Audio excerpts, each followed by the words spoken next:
que no debe negar. Hay muchas cosas que tienen apariencia de congregación, apariencia de vida cristiana, pero no le tienen. Observe todo lo que hay en la vida de muchos cristianos y por eso tenemos que hacer cambios fundamentales en nuestras vidas. En muchas iglesias también está esto. Lea conmigo. Vamos a leer a partir del versículo 1. En los postreros días. Estamos en los postreros días. Los postreros días arrancaron, como estábamos explicando, el mes de mayo del año 30. ¿Se acuerdan que lo explicábamos la semana pasada? Cuando vino el Espíritu Santo, que se cumplió la profecía del profeta Joel, que decía, y en aquellos tiempos derramaré de mi espíritu, en los postreros tiempos derramaré de mi espíritu sobre toda carne. Ahí empezó. ¿Cuándo finaliza? Cuando venga el Señor. O sea que estamos en los postreros tiempos. Miren lo que hay. Habrá hombres amadores de sí mismos. Huya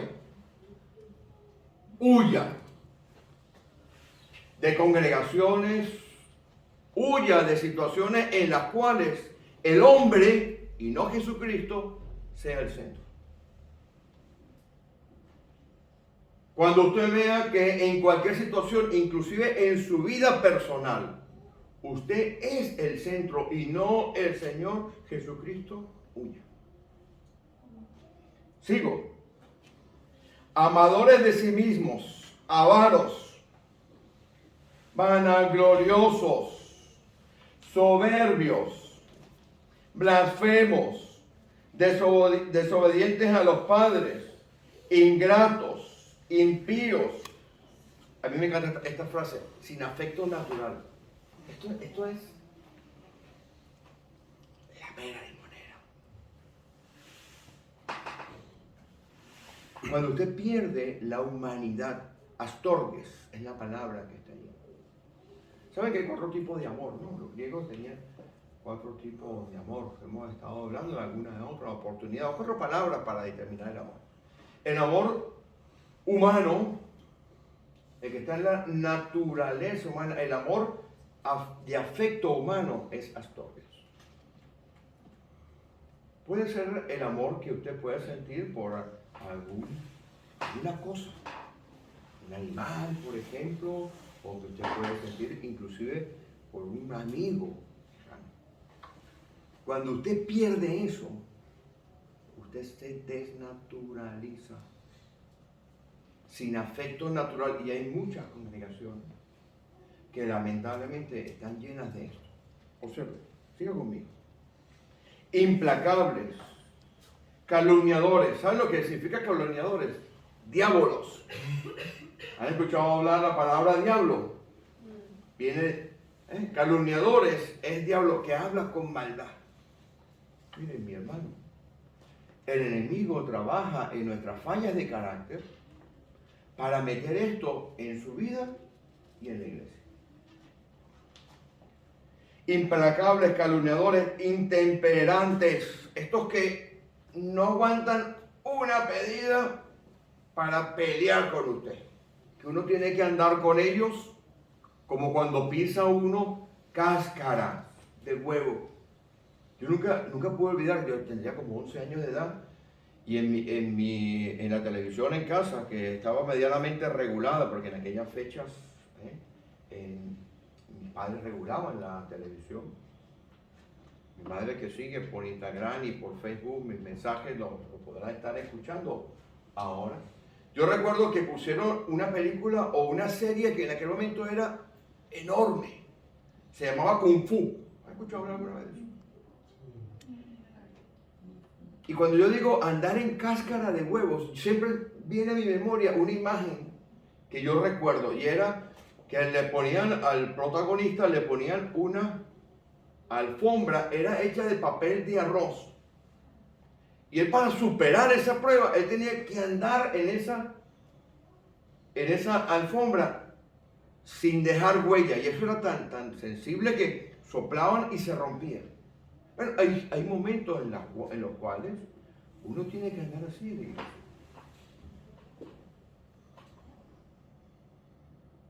Nosotros no podemos construir una iglesia fake. No podemos construir una vida fake. Tenemos que construir una vida, como nos va a decir más adelante el apóstol. Seguimos. Intemperantes, crueles, aborrecedores de los buenos, traidores, impetuosos, infatuados, amadores de los deleites más que de Dios. ¿Usted qué cree? ¿Que esto está afuera? Esto está en la iglesia. Dice, traidores, impetuosos, infatuados, amadores de los deleites más que de Dios, que tendrán morfos, apariencia. ¿Usted lo ve? Yo quiero ser como este. Yo quiero ser como esta. Esa gente que parece que se bañara en vinagre. Así. Y uno dice, no, tengo que tocarlo. Se acerca y busca una excusa para tocarlo, para ver si le transmite a usted la santidad. Usted no tiene que aparentar, usted tiene que ser auténtico delante de Dios. Y resulta que las congregaciones a lo largo de la historia, ¿saben lo que han hecho con nuestras vidas? Eso no voy a decir. Han agregado cargas que no tenemos que llevar. La religiosidad, el ritualismo ha entrado en nuestras vidas. Pastor, ¿usted qué está yendo contra la iglesia? No. Vaya conmigo. Mire, vaya al Antiguo Testamento, guarde esa porción que hemos tenido allí y vaya, por favor, si le parece bien, vaya al primer libro de Crónicas. Primer libro de Crónicas, capítulo 16. Es libro, no es carta, es libro.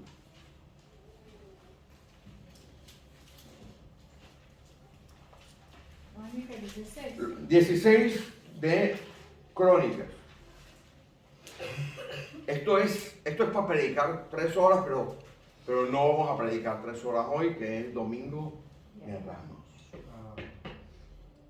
Lo tienen, versículo 37. Dice, y dejó allí delante del arca del pacto de Jehová a Asaf, su rey y arca, a Asaf y a sus hermanos para que ministrasen de continuo delante del arca, cada cosa en su día. Este es David. David sale y saca el arca. ¿Se acuerdan qué era el arca? El arca era donde estaba la presencia de Dios. Donde habían 2 querubines que cada uno de ellos se miraba y en el medio estaba el Shekinah de El Shaddai. El Shaddai es el Dios omnipotente. Esa presencia que cayó por allá en Primera de Reyes capítulo 8, cuando Salomón dedica el templo, dice que los sacerdotes no podían estar allí ministrando porque la presencia de Jehová había llenado el templo. Este hombre David saca el arca y se la lleva a Jerusalén. Hay un cántico por allí que dice que David danzaba delante del arca. ¿Lo han escuchado, no? En ese momento él daba un paso y danzaba, daba un paso y danzaba, daba un paso y danzaba. Y llevó el arca. Y en el arca estaba la presencia de Dios. ¿Y sabe a quién deja? Lea conmigo. A Asaf. ¿Sabe quién era Asaf? El salmista. Salmo 50. Y del 72 al 82 lo escribió Asaf, el salmista. Busque un salmo aquí, ¿no? ¿Verdad? Dice, usted no le dijo que dice, salmo de Asaf. ¿Y esto qué es? Pues este aquí. 12 salmos escribió, y en el 73 está una oración de él. Y allí donde estaba la presencia de Dios, deja a los salmistas, a los que alaban, a los que reconocen la grandeza de Dios, a los que van delante del templo y dicen, Señor, tú eres grande, tú eres omnipotente, tú eres perfecto, nosotros no somos nada. Lea los salmos al lado de ti. Pero miren lo que pasa. Del otro lado de allá, miren lo que deja. Vaya conmigo y siga. El versículo 38. Y a Obed-Edom y a sus 68 hermanos, y a Obed-Edom, hijo de Jedutún, y a Osa como porteros. Asimismo, versículo 39. al sacerdote Sadoc y a los sacerdotes sus hermanos delante del tabernáculo de Jehová en el lugar alto que estaba en Gabaón. Este Sadoc es el de los saduceos, el que después, de la línea de él, es que terminan en el templo de Jerusalén. En estas fechas, ¿no?, que se conmemora, son los saduceos los que estaban de sumos sacerdotes. Pero resulta que dejan a Sadoc en una tienda vacía del poder de Dios. ¿Dónde estaba el poder de Dios? En el arca. Lea conmigo. Versículo 39 dice: al sacerdote Sadoc y a los sacerdotes sus hermanos delante del tabernáculo. Eso era una tienda de campaña donde el poder de Dios no estaba dentro, no estaba la presencia de Dios. Y mire, versículo 40, para que sacrificaran y continuamente, mañana y tarde, holocausto a Jehová, en la tarde del holocausto. Ahí no estaba Dios. Igual pasa en las iglesias. La presencia de Dios se ha ido hace mucho tiempo. Pero la fuerza de los ritos, la fuerza de los programas, la fuerza de hacer las cosas para que el pastor no me llame. Así la voy el domingo. El lunes por la mañana aparece un mensaje de WhatsApp. Mi querido hermano, mi querida hermana, ¿qué vida llevas? La iglesia actualmente está dividida. Así como estaba en aquella fecha, la presencia de Dios estaba en el arca y los adoradores, los salmistas estaban ministrando allí, pero no estaba en aquella tienda de campaña. Aquella tienda de campaña estaba hueca, pero había rituales. Había sacrificios, mañana y tarde. Cuando van los apóstoles y dicen, Pedro, el bocón, Señor, la higuera que has maldecido, vuelvo otra vez al capítulo 11, yo se lo cuento, la higuera que has maldecido, Señor, se secó desde las raíces. ¿Cuántas veces no va usted a las congregaciones y tantas congregaciones que va y usted ve el rito, ve siempre lo mismo, le van poniendo cargas sobre su vida, no haga esto, no haga esto, no haga esto, no haga esto, y termina usted metido en ese círculo que podría decir hasta perverso, donde usted no es un cristiano, donde todos sus valores que tienen apariencia de verdad no tienen el poder de cambiarle. Usted sigue metido en todos sus pecados, en todas sus situaciones y en todas sus cosas. Porque eso es lo que está pasando ahora. Y eso tenemos que romperlo. Nuestro llamado es a predicar una iglesia en la cual el arca, donde está esa presencia, que luego se va, si usted lee Ezequiel desde el capítulo 1 hasta el capítulo 10, usted va viendo cómo la presencia de Jehová se va escapando, se va yendo del templo, hasta que en el capítulo 10 dice que con los 4 querubines se va la presencia de Dios. Y se va. Porque en aquellas fechas los hombres, eran los primeros capítulos de Ezequiel, leamos en la nueva traducción viviente para que es más cómodo leerlo. Eran como estos hombres, avaros, perversos, tenían presencia, parecían que tenían piedad, pero no tenían relación con Dios. Tenemos que romper estos ciclos en nuestras vidas y tenemos que romper estos ciclos en nuestras congregaciones. Finalizamos otra vez con el 2 de Timoteo.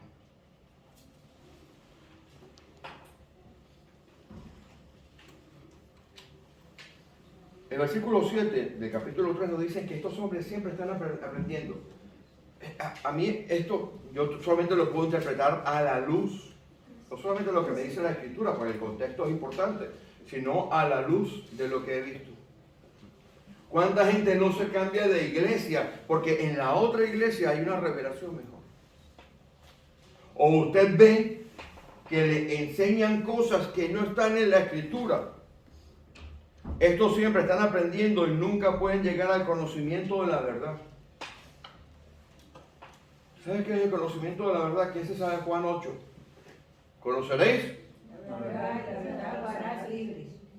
Cuando usted conoce la verdad, el poder transformador del Espíritu de Cristo en su vida le hace libre. Pero lamentablemente en estos posteros tiempos hay cosas que parece que educaran y no instruyen. Simplemente nos llevan por otro conocimiento, nos sustituyen los conocimientos. Hay cosas que parece que tuvieran poder de transformar y no transforman, simplemente seducen. Y esto es lo que tenemos que romper, esta dinámica. Sigo leyendo el capítulo 8, el versículo 8, perdón. Y de la manera que Janes y Jambres resistieron a Moisés, así también estos resisten a la verdad. Hombres corruptos de entendimiento, reprobos en cuanto a la fe. Es que están dentro de la iglesia. Usted sabe, en todo este libro que hemos leído, que se llama la Biblia, casi todo va para nosotros o para el pueblo de Israel. Usted sabe que va para la gente de afuera. Arrepentidos. El resto es para nosotros. Para los de afuera, arrepiéntete y cree en Jesucristo. Pero para nosotros es todo esto. Qué cosa tan horrible cuando hay cosas que aparentan que te van a dar libertad y te esclavizan. Aquel sacerdote Sadoc, que luego su línea va un montón de años después y usted ve a los saduceos en el templo, ¿se acuerdan? Los que estaban aliados con los romanos, qué increíble. Los saduceos, en la Semana Santa, si usted identifica, los fariseos se retrayeron en su parcela de religiosidad. Los saduceos se aliaron con los romanos. Alguno que quiera leer algún día Macabeos 1 y Macabeos 2, que es una que está en la Biblia católica, verá cómo fue el desarrollo de los saduceos. Sadoquitas le llaman en algunas porciones de la Escritura. Mas no irán adelante, porque su insensatez será manifiesta a todos. Ahora miren lo que tenemos que hacer nosotros, usted y yo. En esta Semana Santa, donde no queremos ser personas como la higuera, donde no queremos asistir a iglesias como la higuera buchipluma, muchas cosas, y cuando usted va, ¿dónde está el poder transformador? ¿Dónde está la instrucción santa? ¿Dónde está la libertad en Cristo? ¿Dónde está el cambio de mente? ¿Dónde está la regeneración? ¿Dónde está el cambio de estructuras de pensamiento? ¿Dónde está el cambio de conducta? ¿Dónde está el fruto de todo esto? Rito, religiosidad, repetición, programas pesados. Mira lo que hay que hacer. Tú has seguido mi doctrina. ¿Sabes qué es doctrina, verdad? Enseñanza.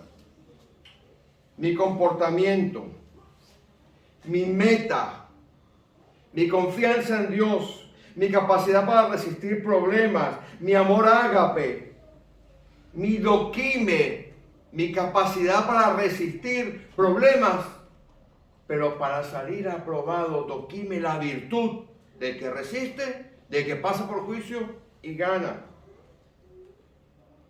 Has podido estar, has seguido mis persecuciones, has seguido mis padecimientos.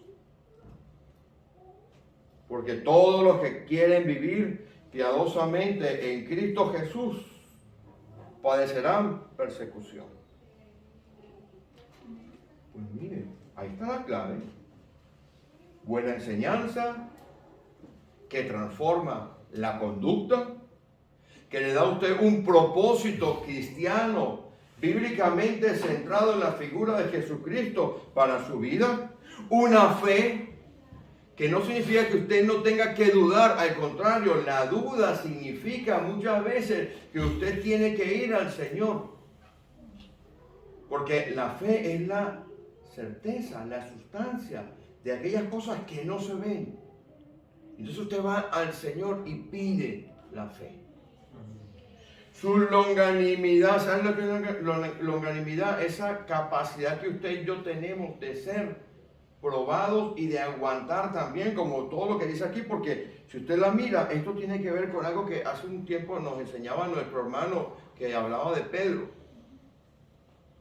Mire cómo el Espíritu Santo se está moviendo en esta congregación.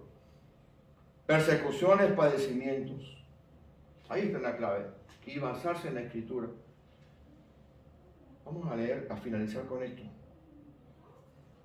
Versículo 14.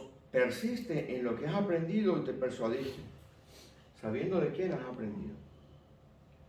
Este jovencito, Timoteo, conocía de chiquitín la Escritura. ¿Lo leí? Le enseñaban la Escritura en casa. Su madre era una judía creyente y le enseñaba la Escritura en casa, desde la niñez. Desde chiquitico, desde bebé, desde el tamaño de Abigail y de David. Los que están allá atrás, la Escritura era enseñada.